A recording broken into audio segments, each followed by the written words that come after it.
Welcome to The Explainer. Today, we're diving deep into a really fascinating and, let's be honest, kind of controversial theory on attraction. It comes from a text on the psychology of desire, and it really flips the script on some of our most common ideas about what actually brings people closer together. So the whole thing starts with a paradox that I'm willing to bet many of us have experienced firsthand. You meet someone, you're excited, there's a spark. So you do all the things you're supposed to do, right? You're available, you text back right away, you make it clear you're interested. But then something strange happens. Instead of pulling them closer, they start to drift away. It feels like the more effort you put in, the more distant they become. So the big question is, why? Why does trying harder so often seem to backfire? Okay, so to get to the bottom of this, the author pulls from a source you probably weren't expecting, Machiavelli. And I know what you're thinking. What does a 16th century political philosopher have to do with modern dating? Well, the source reframes this idea. Fear here isn't about being scary. It's about a kind of deep, profound respect. It's about being seen as someone who is unpredictable, who has their own life, their own standards. The core argument here is that love or attraction, without that foundational layer of respect, well, it's just not stable. It collapses. Attraction that doesn't have a little bit of tension, a little bit of mystery, it just turns into suffocation. And that idea right there brings us to our first section, the attraction paradox. We're going to explore exactly why the most common, well-intentioned strategies we use to connect with people might actually be the very things that sabotage our chances. It's a real head-scratcher, but it starts to make sense when you look under the hood. So here's the bold claim the source makes. Most modern dating advice, the kind that tells you to be an open book, to be constantly available, to communicate your feelings 24/7, it actually goes against the grain of how human desire is fundamentally wired. It's as if we've been handed a playbook for a game, but the rules written in it are for a completely different sport. There's a huge disconnect between what we think should work logically and what our deep-seated psychology actually responds to. So what is the first principle in this ancient playbook of desire? The source identifies something it calls the silent killer of attraction, and that is overexposure. And I gotta tell you, this is where the theory really begins to challenge everything we've been taught.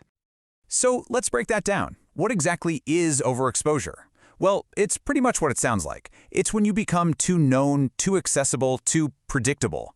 It's that impulse to text someone all day, every day. It's sharing every single thought, every insecurity, every detail of your life right at the beginning.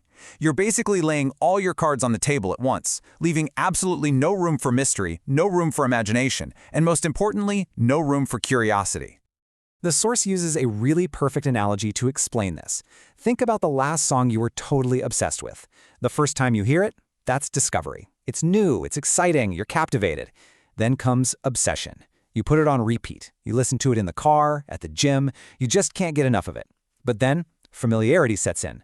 The initial magic starts to fade. The little details that once gave you goosebumps don't hit the same way. And finally, you reach boredom. The song just becomes background noise. Its emotional power over you is completely gone.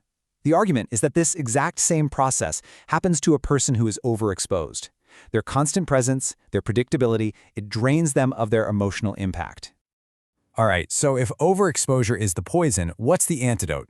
This brings us to our next big idea, the power of scarcity. And the logic here is really simple, almost like basic economics. We value things that are rare.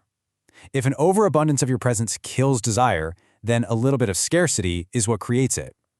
It's the psychological power that comes from not always being there, not always being available at the drop of a hat.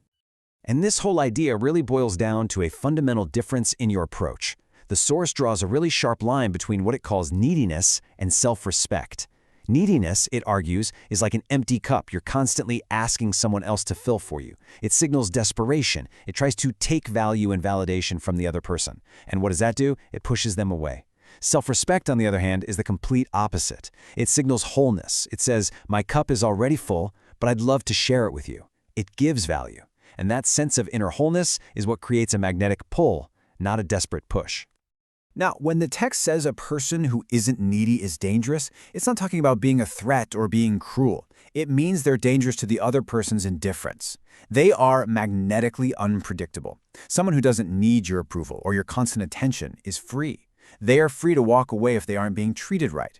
And that very freedom, that quiet confidence that comes from being whole on your own, is the absolute foundation of genuine, lasting attraction. And here's where we get to the core paradox of this whole theory. It sounds completely backward, but the source argues that absence actually creates presence. Strategic withdrawal, pulling back a little, doesn't make someone forget you. In fact, it does the opposite.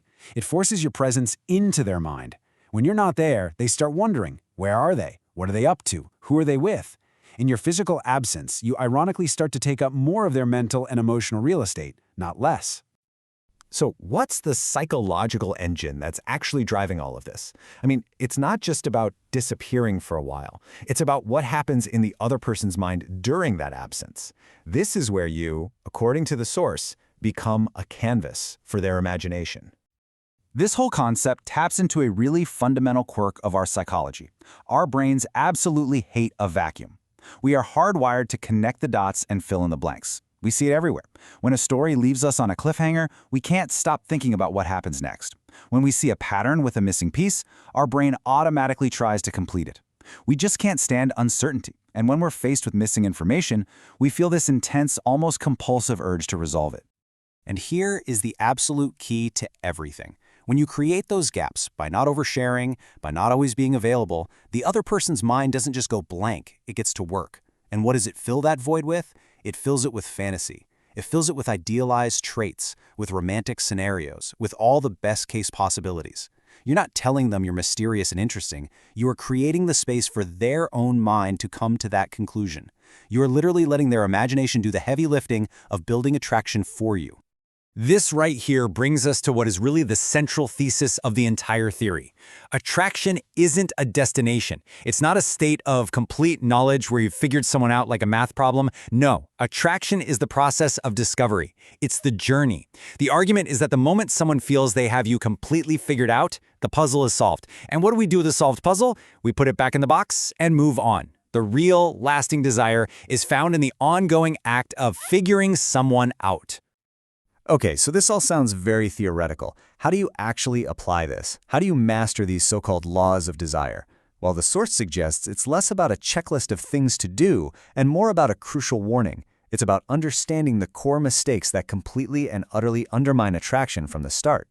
So the entire philosophy really boils down to avoiding 3 critical overs. First, oversharing. Spilling everything at once just kills all curiosity. There's nothing left to discover. Second, overstaying. Staying on the phone too long, letting a date drag on. This kills anticipation. It leaves no space for them to miss you or look forward to seeing you again. And finally, overexposure, which is really the combination of all of these things. It's the ultimate killer, the one that completely extinguishes the spark of desire. Now look, it is so easy to hear all of this and think it just sounds like playing games, like it's all about manipulation. But the source frames it in a very different way.